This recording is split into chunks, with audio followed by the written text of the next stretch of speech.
It is Aaron versus Aaron in the Scientology Wars. And did you know that you might be able to be a cast member on Grant Cardone's new show? That and so much more coming up.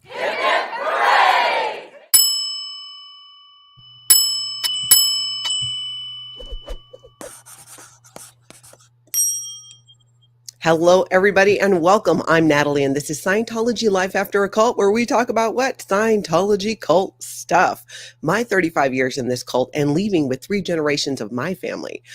Welcome, everybody. Great to see you there in the live chat. Thank you for being here. Welcome all the members as well. And big thank you to my moderators for helping to keep us going here. We have so much to get into, and we're going to get more into, we've been talking about the last few days, this whole Braille skateboarding situation with Aaron Kyro, who had Scientology in San Francisco. There's some new info on that we're going to touch on later. But for now, let's jump into taking a look at a little, could we really start it out without a little bit of Tom Cruise news? He's at the Olympics, I think, living his best life. We talked about yesterday how he might be in France to actually SafePoint Scientology, given an award that he was recently given there in Paris.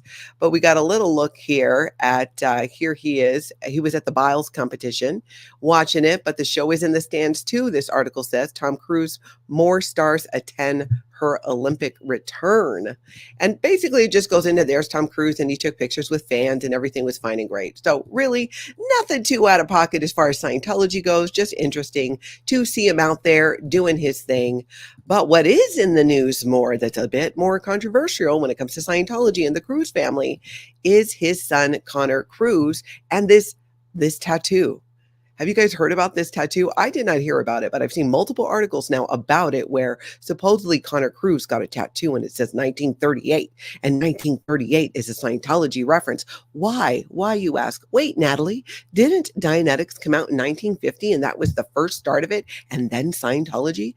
Yes, you would be correct. But in 1938, Elron Hubbard wrote what I guess you might call a manuscript called EXCALIBUR. And we're going to take, let's take a little bit of a look at what that is before we get into this tattoo thing, because it might shed a little bit of light here. So, okay. So this is from Wikipedia, and EXCALIBUR. It says, although Hubbard never published Excalibur, he made frequent references to the work as part of his role in Scientology. In April 1938, Hubbard reportedly underwent a dental procedure and reacted to the drug used in the procedure. According to his account, this triggered a revelatory near-death experience. Allegedly inspired by this experience, Hubbard composed a manuscript, which was never published, with working titles of The One Command or Excalibur. The contents of Excalibur formed the basis of some of his later publications. By 1957, Hubbard had advertised a very limited edition of Excalibur at a price of $1,500 per copy. $1,500 per copy way back then. Now, when I was in Scientology, I had heard about Excalibur and it kind of being the first time he started kind of really getting into more Scientology, spiritual, past lives, those kinds of things. It's not something that was a big focus. In fact, I don't recall doing a course or anything in Scientology where you had to go read that. Not that I did, and not that I recall. Is the SP chef here? Hello, darling. Good to see you there. All right. So anyways, that's the deal with Excalibur and what it is. And it was written in 1938. So Connor Cruise, Tom Cruise's son, gets his tattoo that I guess says 1938. I have not seen it. And there are reports out now that his mother, Nicole Kidman, is pained, is upset about it because it solidifies Connor's commitment to Scientology. Now, I don't know, you guys. Let's look at the article. I'm not 100% convinced that that is the case, but here is one of the articles that's come out about it. Nicole Kidman fears she has lost her son Connor to Scientology for good after he gets controversial tattoo. So I don't know. Says Nicole Kidman's hopes of mending her estranged relationship with her son, Connor Cruz, appear to be shattered.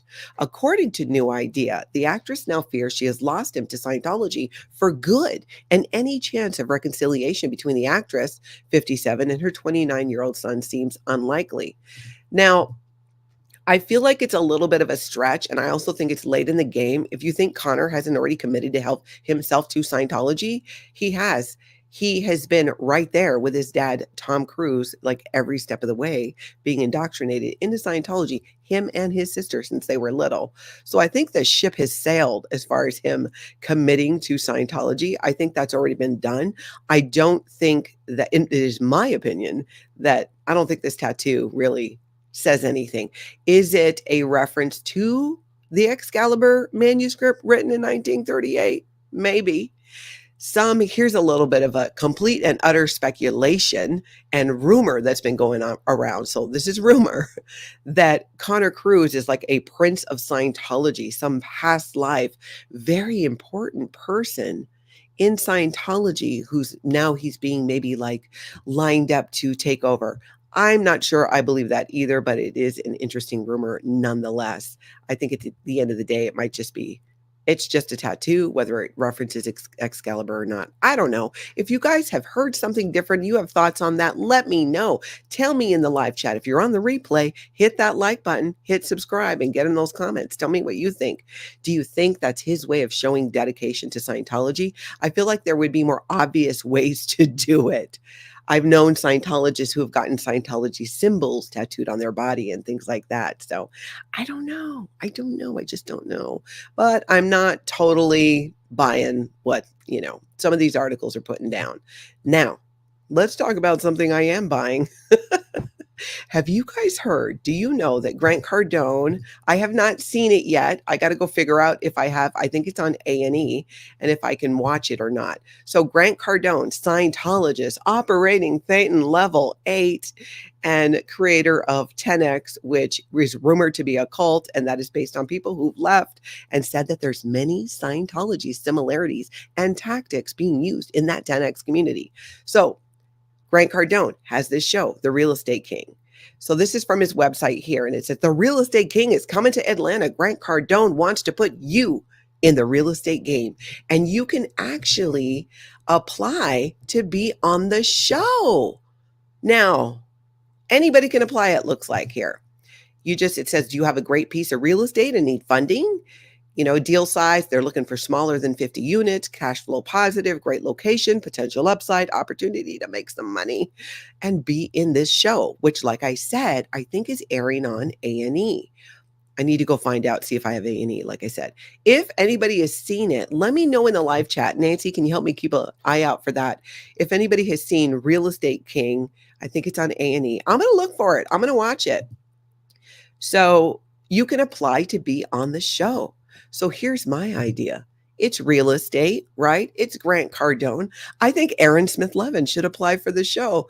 He works in real estate or has, and I'm pretty sure he still has his license. How amazing would that be? I mean, really, I say this in fun. And let's be honest, I could do the same thing myself. I have a real estate brokerage. Maybe I should hey, come to Minnesota. Let's do a deal. I doubt that would happen, but it would be fun to, what if it actually happened? Let's just imagine that for a minute. Grant Cardone's new show having one or two suppressive people in it. Not going to happen. Scientology would never let it happen, but just a fun thought. Just a fun thought. Maybe I will apply though. I don't know how far in you got to go. Let's see. Apply to be on the show. You got to give your full name, your info. I don't know. We'll see. Let's talk about it. Tell me what you think of the live chat on the replay. Hop in those comments. Should we apply and see what happens if nothing else? I don't know. But I am going to see if I can find the show, check it out, and then come share with you what my thoughts are about that. All right. Now, you guys, I could not believe I found this. You know that we've been talking here about Rebecca Minkoff, who is the creator of a line of handbags. She is a Scientologist, second generation Scientologist. Her family has donated well over $1 million. I think it's a few $1 million to Scientology. And Rebecca Minkoff's father is Dr. David Minkoff, who many of you know was involved and had to pay a settlement in the death of Scientologist Lisa McPherson. And I do believe is involved in the current lawsuit going on with Whitney Mills, who is another Scientologist, young, operating Thetan level 8, who tragically unalived herself and was under the care of who? Dr. David Minkoff, Rebecca Minkoff's father. Now, her brother also is known to be an OSA spy. He's not in the Sea Org, but he's a Scientologist known to go around and spy for the Office of Special Affairs, which, you know what, we should wake them up if we're going to talk about them. It's only fair. Let's get Dave, the leader of Scientology. It's Monday, so we can be louder about it. Wake up, my friends in the Office of Special Affairs. So, Yuri, I think is how you pronounce it. Minkoff is his name. This is Rebecca Minkoff's brother. He has said to be being a spy for Scientology, spying on Scientologists, right? Just doing his thing, doing that Office of Special Affairs thing, living that life, trying to be a spy. Maybe he thinks it's exciting. Maybe he's trying to make amends for what his father did. I don't know, because, you know, that caused David Minkoff single-handedly, not alone, but he gets a lot of the attention, brought so much attention to Scientology through with what happened with Lisa McPherson. So this family has been tied to a lot of Scientology controversy. So here's my thought, though. Rebecca, she's been filming with the Real Housewives of New York. This we know, which reminds me, I need to make sure I have Bravo. And she also has a podcast. Did you guys know this? She had a podcast. I found it here on YouTube and I started listening to it. And you're not going to believe what I found. You can sit out for this. So let's see. Rebecca Minkoff has this podcast. It's also here on YouTube. She had a guest on who, I got to be honest, I became a fan of this lady's.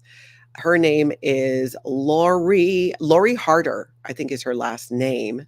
She's a guest that's on. She's worked in the fitness world. Lori Harder, yes. She came on as a guest on Rebecca Minkoff's podcast and said that she's a very good friend of hers. Here's the thing, though. Lori Harder has an amazing story, which she gets into on the podcast, which is the juicy part to me that we're going to talk about. She was in a cult. She grew up in a cult. And then she went on and she created this whole business and she does fitness. She's reading books. She's a speaker. She's an author.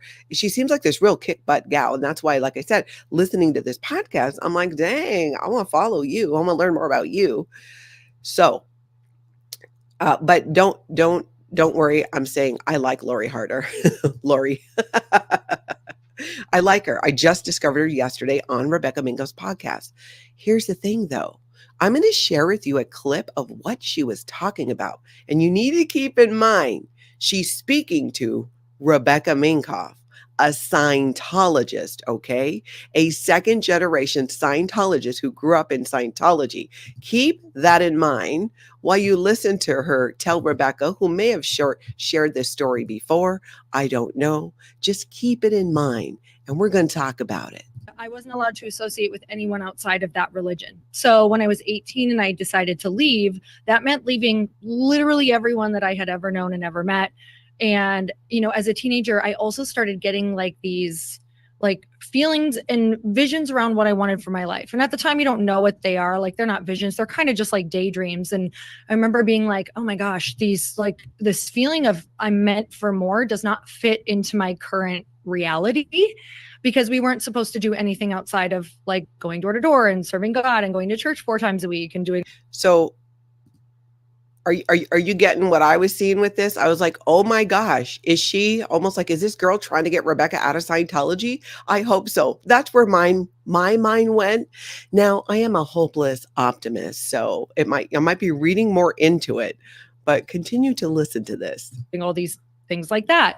And so I remember feeling guilty about it, but also it's like I couldn't deny it because the feeling felt even bigger than the feeling of the faith I had for my religion at the time. And I know that a lot of people listening to this might be able to relate when all of a sudden you're getting these like dreams or visions for your life, but it doesn't match your current friend group, or it doesn't really match with what your family. I wasn't allowed to associate with anyone outside of that religion. So she's talking about how she couldn't associate with anybody outside the religion, right? You heard her, how isolated it was. She goes on to share her story and how she broke free from that and what that was like. And then when she left that cult, how she had to leave everything behind because she lost her contacts. I mean, it sounds just like a similar experience to what we go through in Scientology. So here's Rebecca Minkoff, right, who's second generation Scientologist, and her good friend, as she says, Lori Harder, is telling the story of having left a cult. I mean, couldn't she just? I mean, could you see the wheels turning? It's also very bold of Rebecca Minkoff to have somebody on like that with a story that could be very similar to hers. So yeah, irrelevant panda, right? Girl planting seeds. That's what I thought. That is what I thought. Here's the other thing I thought. Could it be possible? This is speculation on my part. I have nothing to back this up. What if Rebecca herself has one foot out the door? Could this be? Do y'all remember when Lisa Marie Presley put out that album? And if you listened to it, you were like, ooh, girl has left Scientology. There's a lot in there that was very recognizable. So part of me, again, the hopeless optimist that I am, is hoping and thinking that Rebecca Minkoff, maybe she does have one foot out the door. Maybe that's why she's doing Real Housewives. Maybe she's realizing that life would just be so much better without Scientology or Scientology control. I don't know. I could be completely wrong about that. It's just interesting to me that she would have somebody on like that, but I think it's great. Link down below to that podcast and everything I'm talking about today. So go ahead and check it out. Tampa A, no, Lori was not a Scientologist. Her husband was Chris Harder. Lori has been in fitness for years. Yes. No, Lori's never been a Scientologist that I am aware of. But yeah, right, neuropsych, maybe she's trying to relate to Rebecca Minkoff. That's kind of what I was thinking. Like, oh, I just think something's there. Got me all excited. I'm getting all sweaty over here. Turn the fan up. I just think something's there. And now I found a new person that I can fangirl over because I like what she had to say, this Lori Harder. So I'm going to check it out. I am in the market for some fitness help. So let's see. I'll go watch her. See what she has to offer there. Okay, now peeling back the onion, did an interview with Larry Wallersheim, which we're going to share a clip of.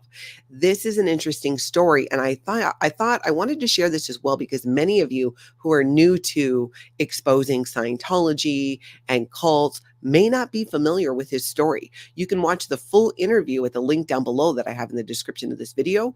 We're going to look at a clip and we're going to discuss a few things. Larry Wallersheim was one of the only people, the biggest one that I know of, that I'm aware of. He's gotten the largest settlement from Scientology, but it took decades. This was not easy. He was so persistent for so many years.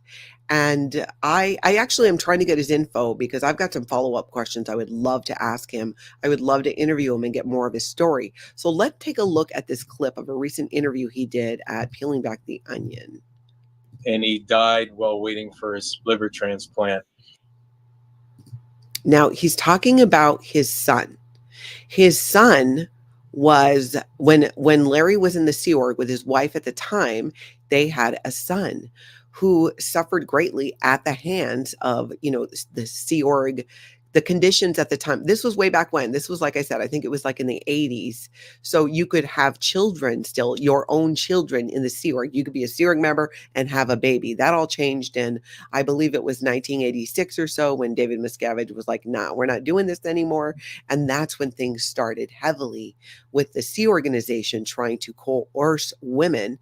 And remember, these are married women too in the Sea Organization, trying to coerce these couples into ending their pregnancies because there were no facilities for children in the Sea Org. So Larry's son was there as an infant and neglected, abused, all of the things that we've heard from the children and even their parents who experienced that time of the Sea Org. And he grew up, and it sounds like tragically he struggled with addiction and lost his life while he was waiting for a liver transplant. So let's take a look at this again. And what was done to him in the nursery, what was done to our family, what was done to my ex-wife. My ex-wife was burned in the kitchen, and they didn't even tell me about it when I was on the RPF. And the only reason they asked me to go see her was to convince her not to sue the Church of Scientology for the burns that she, experienced while cooking in the kitchen. And I was so combination of ashamed of myself for not caring for my family and at the minimal level and allowing them to split us up, to farm out my son to terrible care. He got like scabies and all kinds of diseases in the nursery, and felt abandoned because we were working all the time, and he died while waiting for his liver transplant. And it's just so tragic. And if you get a chance, do check out the full interview, because like I said, what he went through with this lawsuit over a multitude of years is truly astounding. And the resilience, I really hope I have an opportunity to talk to him. So we shall see what happens there, but do check it out. All right, now let's take a look let's hop over and talk about Mike Rinder's Thursday Funnies, because there were some gems in there. We're going to look at this. I love that he does this over on his blog, does these Thursday Funnies. So this is from, this past Thursday. We're going to take a look at some of these. Couple of them we're going to get to are, I'm going to tell you right now, it's going to make you mad. So let's just start with the lighter stuff. So it's basically, and again, this is from Mike Rinder's blog, Something Can Be Done About It. A drug-free Europe. This is typical Scientology propaganda here. United for a drug-free Europe. Their third annual convention is going to be 21st through the 22nd of September in Denmark.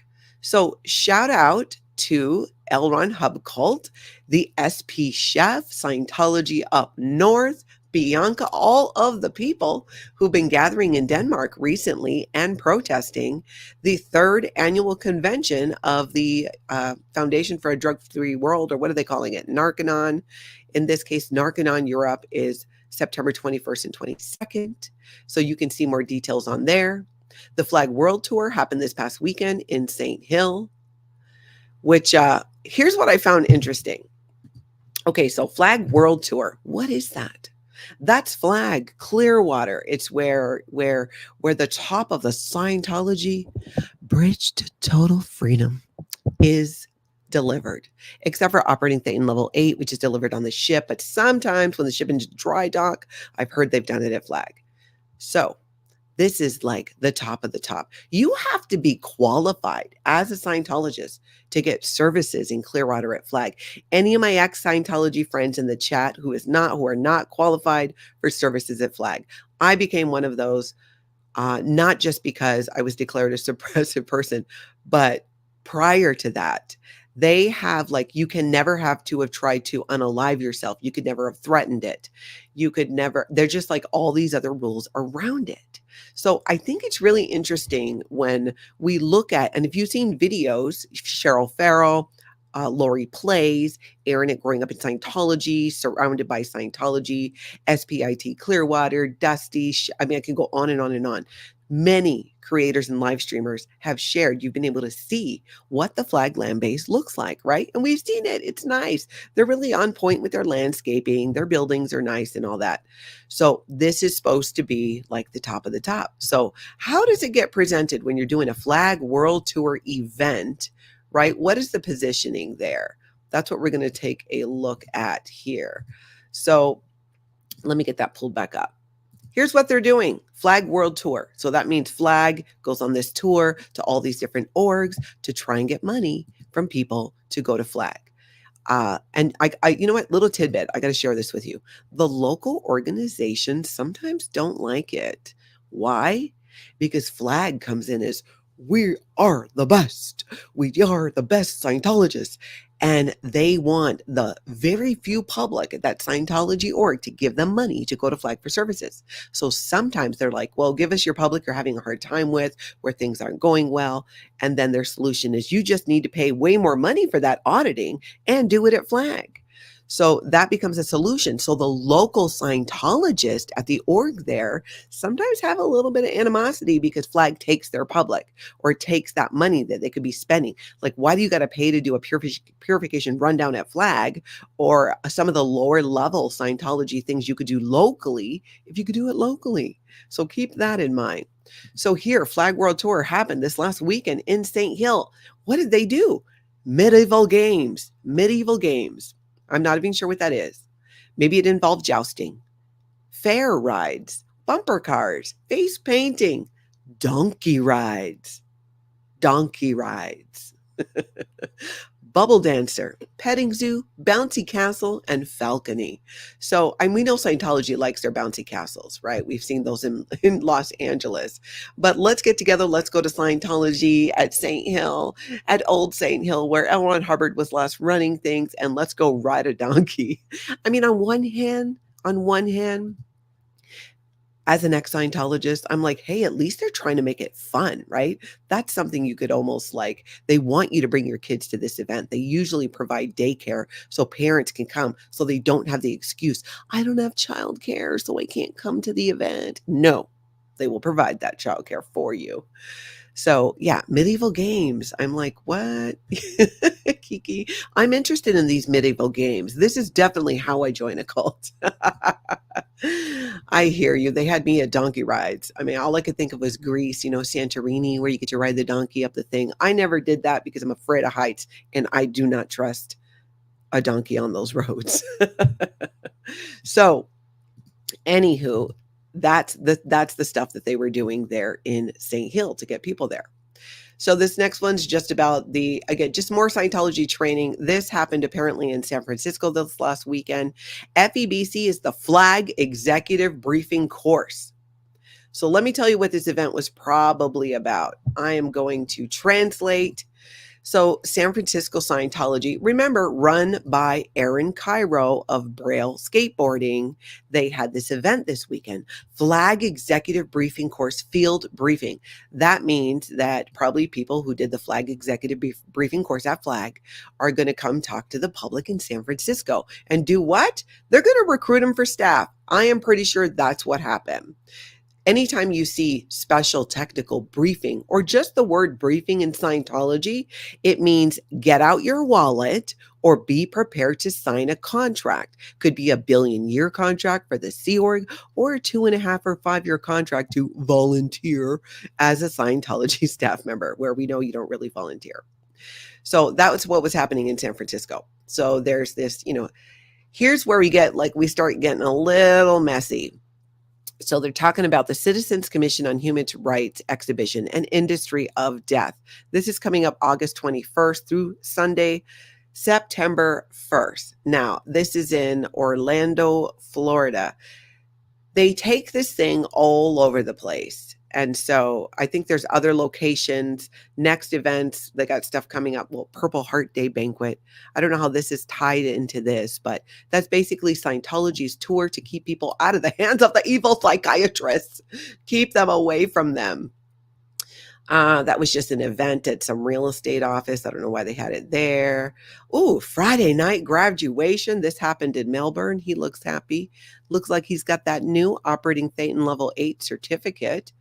Now, if you want to become a master disseminator, a dissemination master, how to become a dissemination master? Well, you missed it. It was Tuesday, the 23rd of July at the Fort Harrison in Clearwater over in the Crystal Ballroom.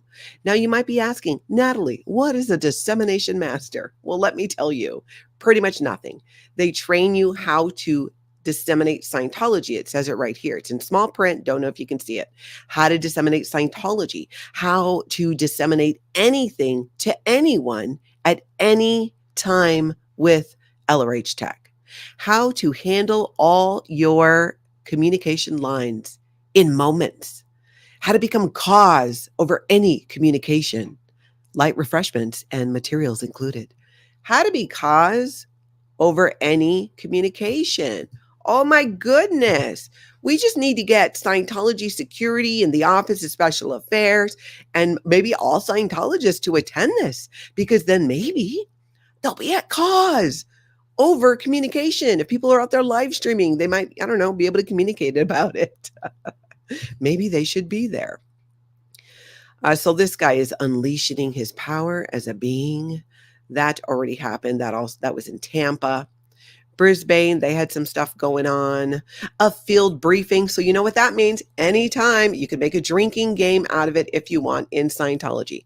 In Scientology, anytime you see or hear the word briefing, what does that mean? Were you guys paying attention? That's right. Get out your wallet or be prepared to sign a billion-year contract. That's what that means when you see the word briefing in Scientology. Beware, beware. Okay, here's where it gets messy. This is, does it say where it is? I don't think it does, and I don't recognize if that's Chinese or Japanese. My leaning is Chinese. Anyways, here's a kid who looks like did some kind of Scientology course.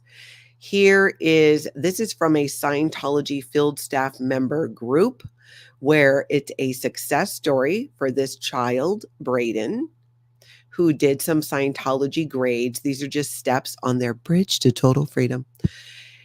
And he is now flying up the bridge daily, sharing the most amazing wins. Here is what stuck out to me that disturbed me. So get ready to get your panties in a twist with me about this one. So this is a success story from this kid. And let's see, do I have to read the whole thing? Here. I was beginning to be happier in general. I was being brighter more often, and I found it was getting harder not to smile wide and big. I mean, that sounds great, right? What's so wrong with that? As I got off overts and withholds. So this is a kid who was being interrogated about his overts and withholds. As he got off his overts and withholds, I realized that I was quite a bit more unethical than I originally thought. And now that I see that, I'm more motivated to keep my ethics in and commit less overts. And lastly, I would like to thank my auditor, COB, who's chairman of the board, and LRH. As I got off overts and withholds. So we talk about this here on the channel, and you hear it on other channels, the interrogation of children in Scientology, or child auditors who are being used to audit adults in Scientology, which opens the door to hearing about and having to ask very sexual explicit questions on both ends, either way you go. Now in Scientology, Scientologists don't see, there's a belief in Scientology that children are just big beings in a little body. But it's very common for Scientologists to not see 13 and 14-year-olds as children. Because once you can start studying Scientology, then you can avail yourself of those tools and be more of that big being despite the size of your body. So that is very much, you guys are getting into it too, Trisha Wright. It's disgusting. Absolutely. Absolutely. And that's, and what he said about, I didn't realize I was as unethical as I thought I was. This looks like a bright kid, right? What is he doing? I don't know what those overts or withholds are, but it is typical in Scientology to take a child and as a form of control. And I'm speaking about this from firsthand experience as I was a child in Scientology, and convince them that things that are not overts, that are not harmful, are bad and are acts against your parents or Scientology. Because if you have any criticism about either one of those, your parents or Scientology, and your parents being Scientologists, Scientology's approach is you are critical of Scientology or your parents, or having doubts about it because you have overts and withholds and you are out ethics. So this is what happened to this kid. And now he's like, oh, I'm out ethics. That's why. Oh, and this happens all over the world with children in Scientology. So during those very formative years, you're convincing these kids that they're not good enough, that any thoughts they have that are critical or questioning their parents or Scientology means they have crimes against their parents or Scientology, and they are interrogated to find out what those are. And if they can't find them in present time, they're going to go previous lifetime. It just goes down a whole rabbit hole. Hey, Marilyn, good to see you in there. Hey, Sandy McKenna, aloha from the road. Are you on a road trip? Nice. All right. Hey, Rika, I see you there too. Amber. Okay. Now, let's go look at Los Angeles. And now that we're all pissed off about that with the kids, it just bothers me so much because it's just, I remember being a kid in that situation and what that felt like and how it altered how I saw myself, my family, and Scientology. The brainwashing and the mind control. In Scientology, the control is so much in here. It's right here. We do it to ourselves. There are other people reporting on us. Yes, sometimes, especially in the Sea Org, you might be locked in a room and guarded. Yes, I've been under 24-hour watch before as a Sea Org member to make sure that I didn't leave. But it's in the mind, so much of it. It's you self-correct because you don't want to then have to pay for more security checking because you're so out ethics. So sometimes it's easier to just give into that. Hey, Eric Rader, good to see you there. Okay, so let's go look at Audit LA. Audit LA is here on YouTube. If you're not following her, make sure you do. She spills the tea about something she found when it came to permitting on Elron Hubbard Way and the permitting department for Los Angeles. Let's take a look at this, you guys. This is really important. Bill.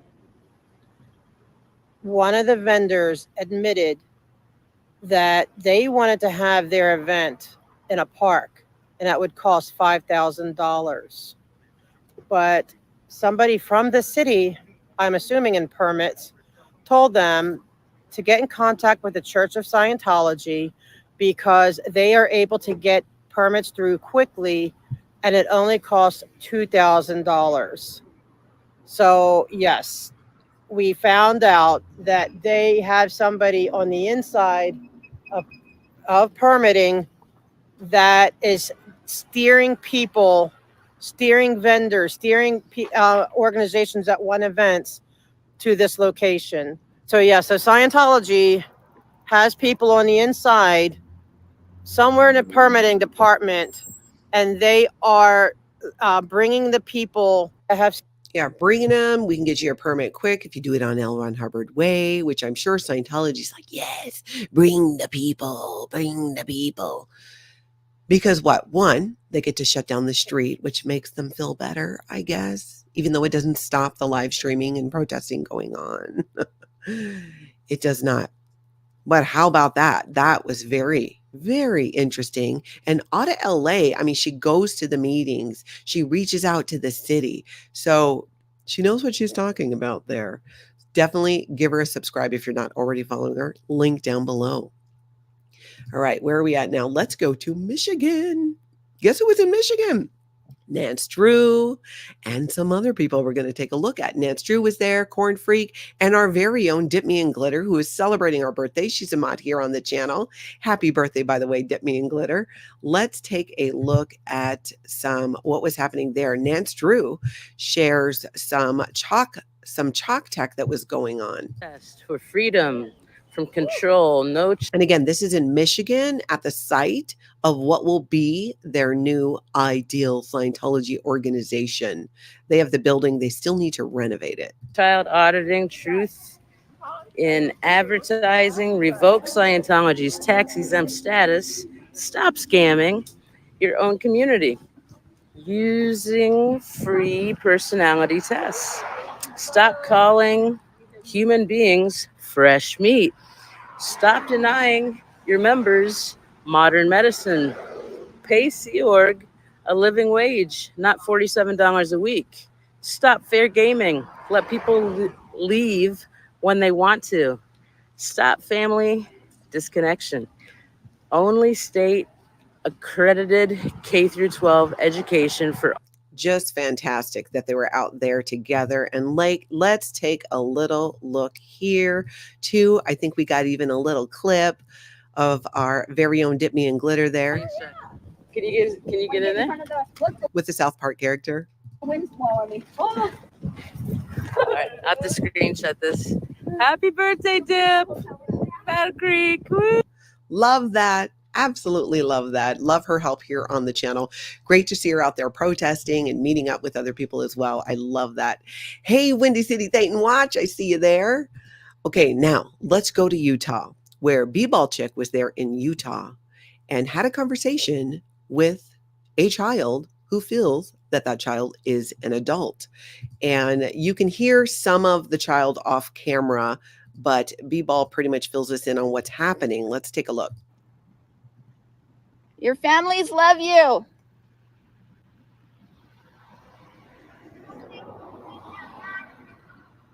You're not an adult, you're a child. You cannot consent.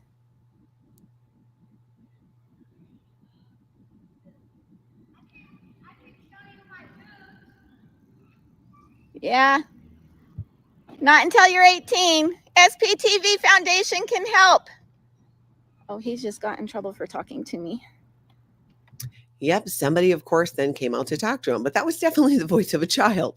So it's not only Scientologists, right, who view children differently in that way, that they're big beings, they're just in smaller bodies, but the children themselves grow up believing that. And again, I say this as a child of Scientology.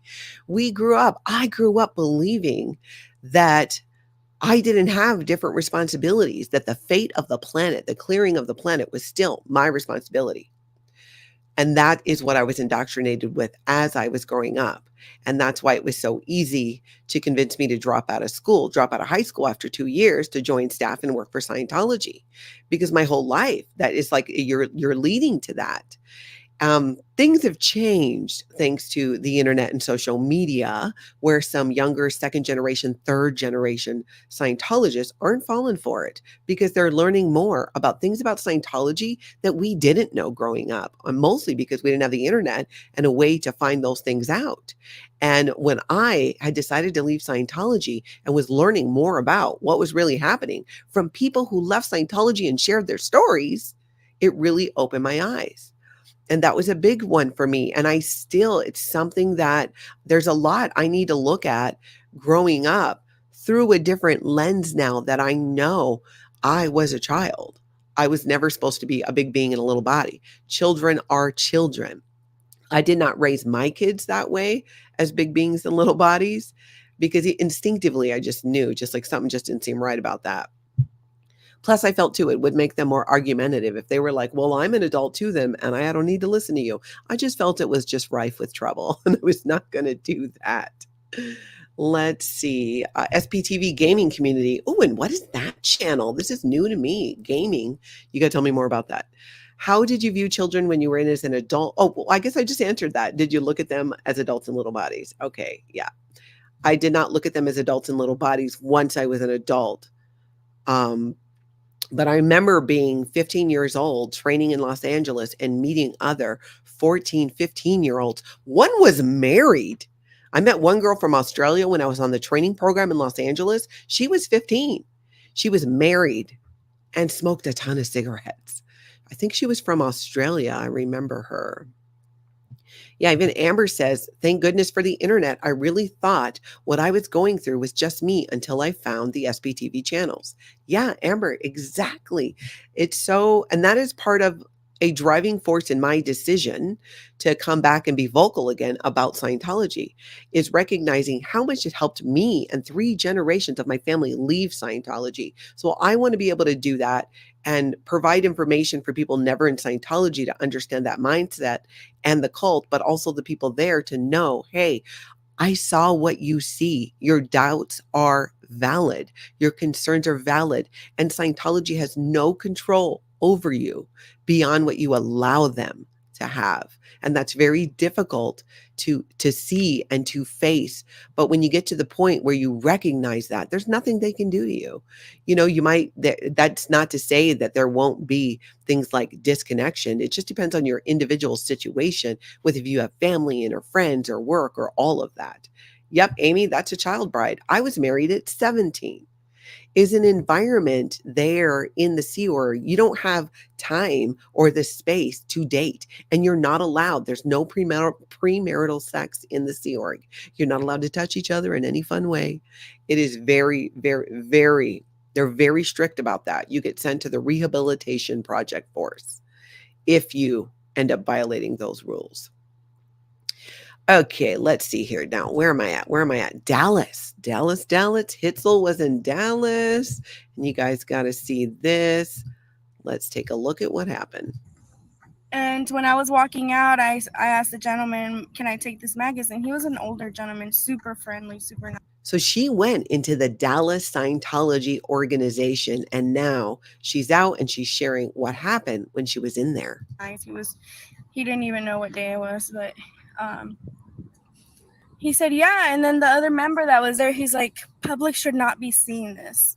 And then he took all the magazines, but I was able to snatch one of them. I have to show it. It's all about like OT levels and a bunch of pictures of California OTs. There even had like a whole one about Austin. So she's probably saw what might be the Ability magazine, maybe. That's a magazine for the Advanced Organization of Los Angeles. So there's things in there. So here's how Scientology sees public. There's raw public, or raw meat, as they call them, which would be all of you who've never been in Scientology and never done any services. You are raw meat in their eyes. That is what they call you. Raw meat that they need to get in to then become Scientologists. So they have different magazines and different brochures for people who are new and know nothing about Scientology. Because remember, to join a cult, it is a slow boil. They're not going to hit you as soon as you walk in with, guess what? Have you heard about Xenu? Did you know about past lives and space opera and the whole thing? And the leader of our organization has been accused for decades of beating his staff physically. They're not going to throw that stuff out at you. So it's a slow boil. So the beginning books and the beginning magazines and the beginning pamphlets are all they want you to see. And it sounds like Hitzel saw something else. And that's why that other staff member said, these are for whatever they said, raw public, new public, or not for them. These are not for public. This is upper level stuff, which are for Scientology public, because a Scientologist could read it. Because why? Because in there are success stories about Scientologists on the upper levels using their minds to change traffic lights and all kinds of things like that. And to a new person, that just might be kind of weird. But it's interesting that they'd say it right in front of her like she's not even there. That's for public. Anywho, that's what happened there. So now let's take a look at where are we going over here. We're going to Boston. Cubs champion 16, where, this conversation, the snippet here from this video where he's talking to somebody and letting them know that Scientology has an office for their dead founder really hit me. I was like, I've known that. I grew up, every Scientology org you visit has an office for Elron Hubbard, and it's all set up with his stuff. Back in the day, they even used to put a pack of cigarettes there and have it ready for him, because the idea is that, of course, he was going to come back and would need an office. Later on, Scientology PR, their public relations, tried to say, oh, well, it's really just, we're just honoring Elron Hubbard. It's just for recognition. No, you believe he's coming back. That's why they're there. That's what we were told. And even after leaving Scientology, that's one of the things that I didn't look back on and go, oh, that's weird, until now. Hearing other people say it now, I go, oh my gosh, that was really weird. And I did not see it that way. So let's take a look at this little conversation here. And this is in Boston with Cubs champion 16. Telling me about the books. He showed me the different rooms and named them. The founder, who's dead, has an office in there. It was nothing bad. It was no company secrets. The founder, who's dead, has an office in there? Yeah, so every church of Scientology. So the founder is Elron Hubbard. He was a science fiction writer. He has the... He did a good job. Huh? Yeah, exactly. He did a good job. So I believe he has the Guinness World Record for most books being written, but he didn't sell anything. So then out of his own mouth, he said, the only way to make money is to start a religion. Boom, boom. So yeah, he passed away in the, I forgot when, in the 70s, 80s, somewhere around there. But he passed. Then the new leader, current leader, took over. He blackmailed people because he wasn't going to be next in charge. There was 3 or 4 people ahead of him, but he did his scheming and ended up being the leader. Who telling me about the books. He showed me the different rooms. How crazy is that? And it's all true too. What he's saying, had a really good understanding of that. John's asking, I don't understand why governments don't investigate the cult and shut them down after all the SPs that have left and made public what is going on behind those doors. It's an ongoing process. Trust me when I say that is a question many of us ask all the time. And there's been so many cases. There's no short answer to that. It's kind of complex. Some people, like earlier, we highlighted a video with Larry Wallersheim and his case and what that took. When you would learn more about his story, it might help understand that. The FBI at one point were going to do more raids. We're doing more of an investigation. I mean, in the 2000s, in the mid 2000s. Now, the exact details of why they don't follow through, a lot of it, as we see in these court cases against Scientology, has to do with these arbitration agreements that Scientologists sign. Also, many of these situations that happen with those of us who grew up in Scientology, or those who here in our community who grew up in the Sea Org, it happened a long time ago, and there's just so many aspects to it of what exactly you're asking. And I think ultimately we just have to continue to share these stories. I'm going to be going through, and because many of you are new to the channel and might be new to learning about Scientology and why it's a human trafficking cult, I'm going to be sharing some of these older stories so you kind of can understand a bit more of the history of what's been done so far and what has happened and how Scientology has evolved over the years to change some of their tactics, not what they do. They are still abusive in their tactics because they have to follow the dictates of Aaron Hubbard, but in how they've tried to be more sneaky about it or rebrand it in the eyes of Scientologists sometimes. So it's just something that, as disheartening as it is, especially for someone like me who grew up in Scientology and then I left and I thought, okay, we're going to expose Scientology and then that'll just be it. Once people know the truth, once Leah Remini's Scientology Aftermath came out, how is Scientology still happening? They have a lot of money and they have a lot of lawyers, but it means we just keep going, keep exposing it, keep raising awareness. We have such momentum now with so many of you never in Scientology who are willing to elevate those voices of the people who survived Scientology and stand up and say, no, we're not cool with this. We are not down with this.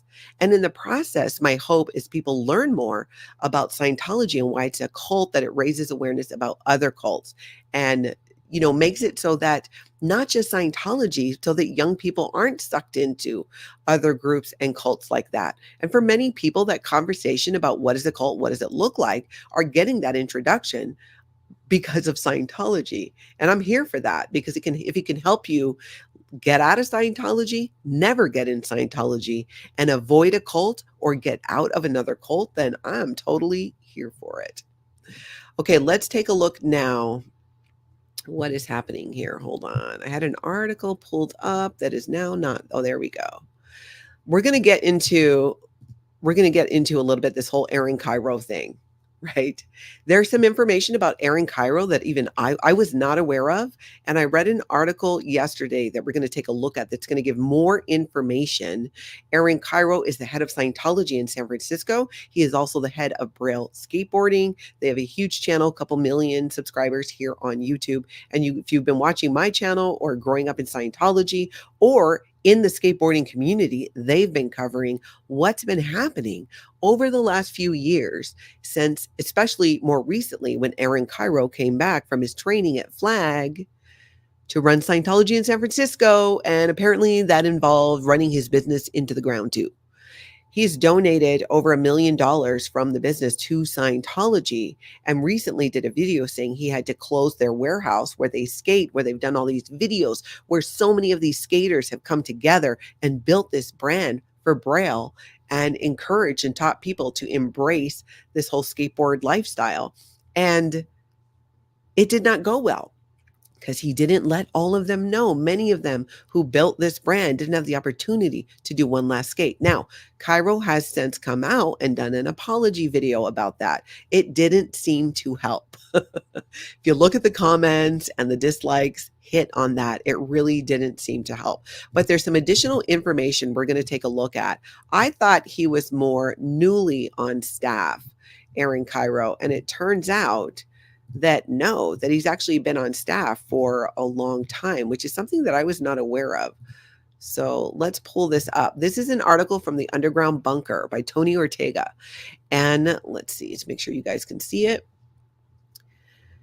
Scientology debacle. Rent comes due on the double life of Aaron Kyro, which cracks me up because, as you guys know, not being able to pay the rent on that building is why he shut it down, despite the fact that he gave $1 million to Scientology, and I think it might come in handy. So in the article, he talks about how, for this morning's exercise, we want to contrast two statements made 4 years apart by someone we've been intrigued by, a 40-year-old who, for more than a decade, has been leading a pretty interesting and unique double life. I think that's a great way of explaining it, because if you look back on it, it really is like Aaron Kyro has been leading this double life, his life in Scientology, his life at Braille. But let me tell you this, the moment he became the executive director and spent those 3 years training under David Miscavige, he became Scientology's property. And let's be honest, Scientology's bitch boy. Because you don't get that far. You aren't put on that job. You don't work that closely and under David Miscavige the way things are run today and get away with other fish to fry. So I don't doubt that even though his business in Braille has been a source of income and support for Scientology, that they see it as just some dumb thing that's other fish to fry, as it's called in Scientology.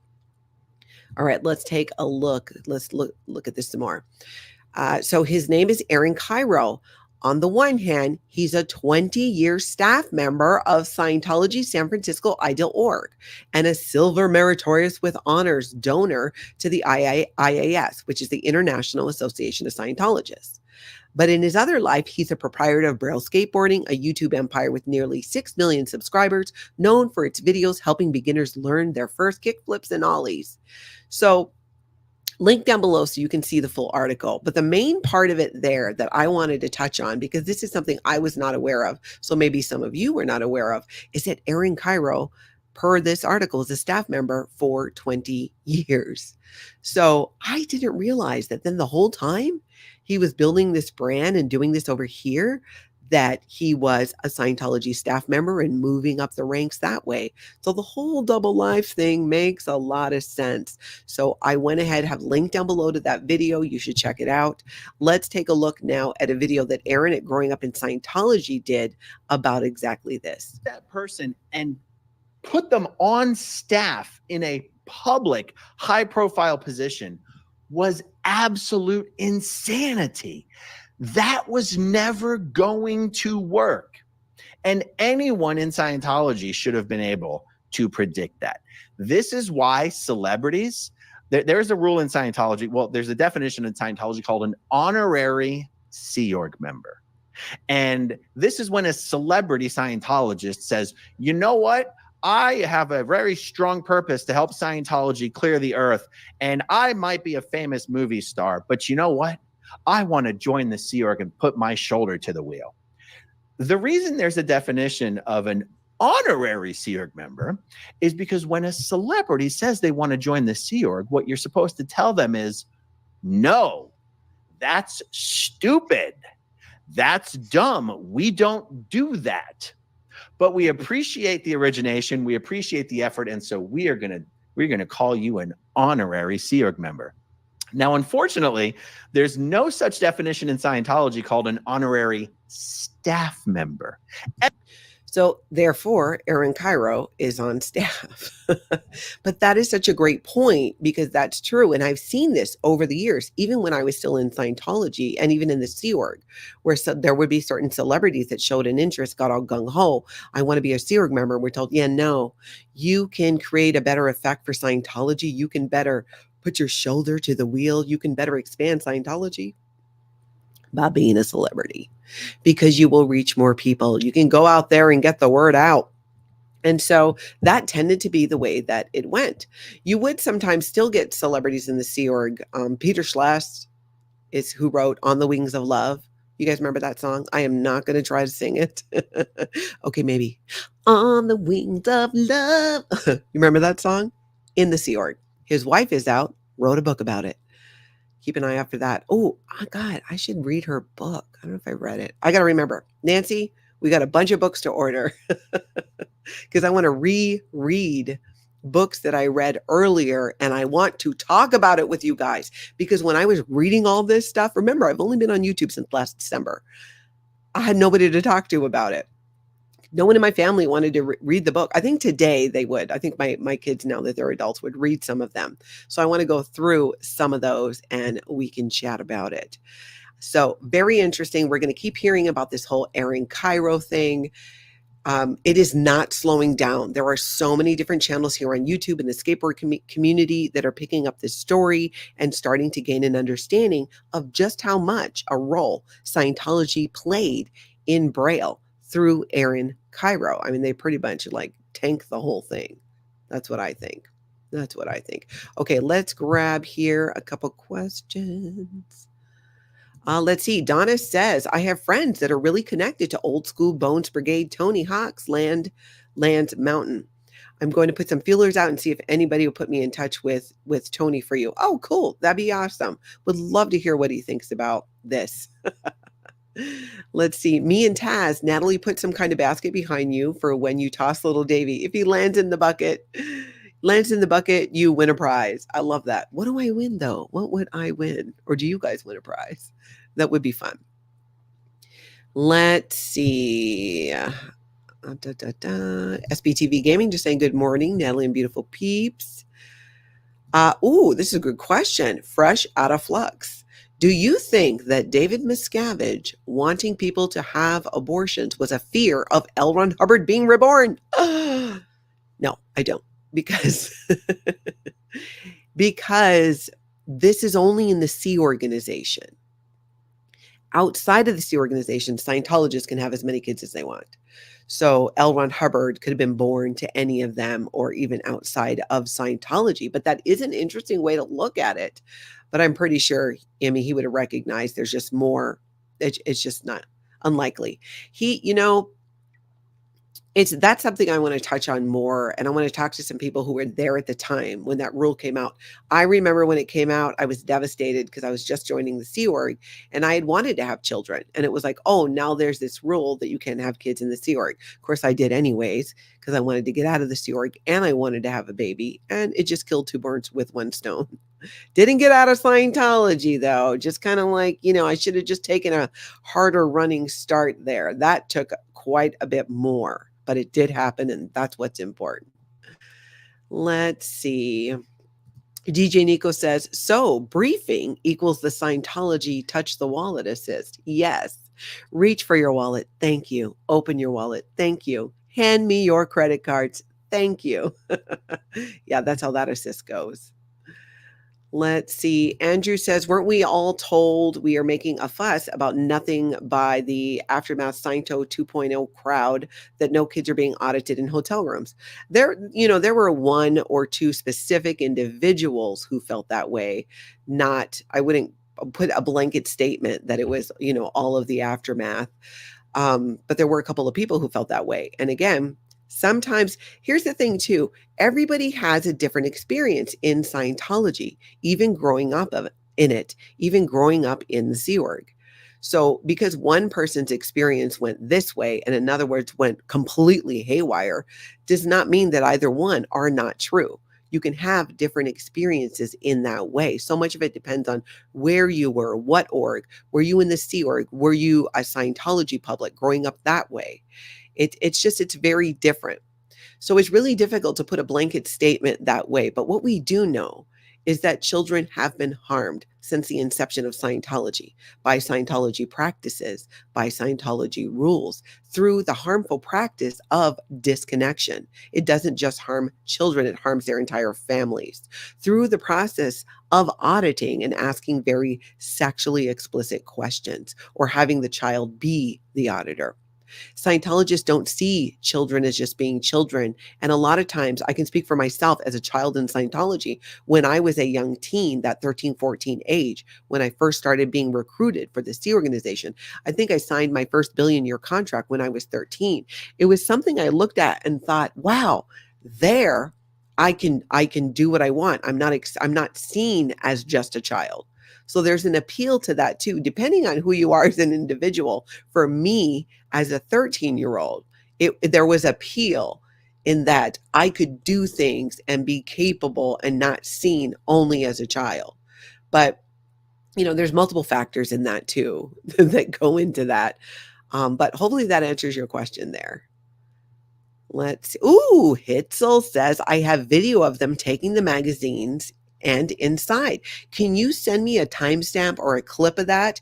And all of you, if you hear something, say something cult related, Scientology, in the news, on the YouTube, send me a clip, send me a timestamp and a link. Email it to natalie@lifeafteraccult.com.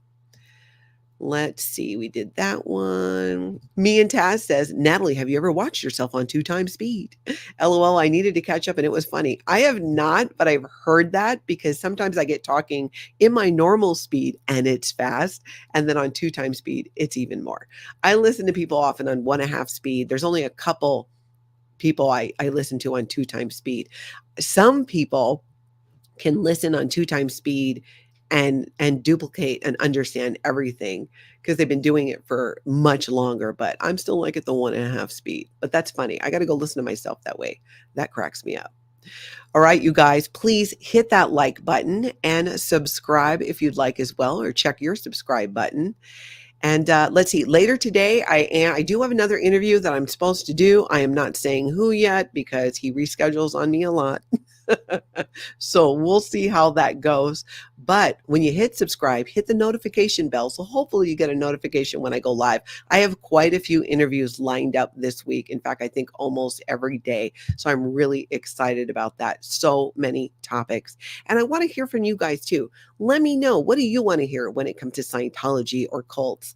Is there anything about Scientology that you would like a deeper dive into? Are there things you have questions on or don't fully understand? Let me know and let's go get those things tackled and get those questions answered because I'm here for it. In the meantime, I hope everybody gets out there and has an amazing cult-free day.